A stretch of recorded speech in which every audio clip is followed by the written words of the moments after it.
Впервые в районном центре поселка Усть-Май в течение 3 дней проходил молодежный форум района.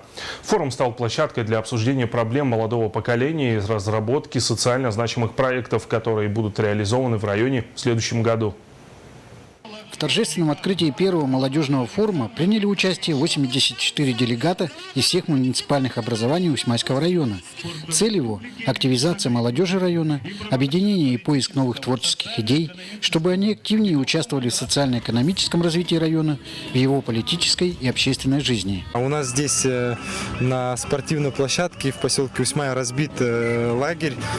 Участники приехали со всех муниципальных образований. Здесь они прямо и ночуют, и проекты пишут. Участников форума разделили на несколько команд, и им было предложено написание социальных проектов по 12 направлениям: сельское хозяйство, социальная политика, культура и духовное развитие, физкультура и спорт. Ребята предлагали самые разные идеи. Этот вид тренажеров появился в России совершенно недавно, и поэтому мы хотим сюда привезти. Он довольно-таки минимальный и сделанный из железа, то есть это любой может совершенно заниматься. Каждая команда с энтузиазмом разрабатывала и представляла к защите свой проект. Самый лучший из них по итогам работы экспертной комиссии будет выбран. Ему будет присужден гран-при, и он будет реализован в 2015 году на территории нашего района.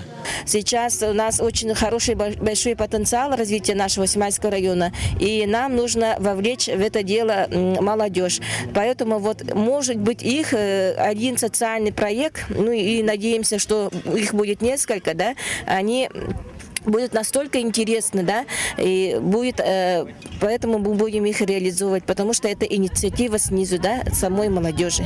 Из 12 проектов экспертной комиссии был выбран социальный проект строительства парка отдыха в районном центре поселка Усть-Мая, сердце района, с бюджетом 5 миллионов рублей, который будет реализован администрацией района в следующем году. Первый раз на таком форуме, не только я с Красноярского края вообще, но здесь я первый раз участвую в таком глобальном мероприятии. Очень интересно, очень много положительных эмоций. Заключительным аккордом молодежного форума стал концерт звезд якутской эстрады, который завершился грандиозным фейерверком.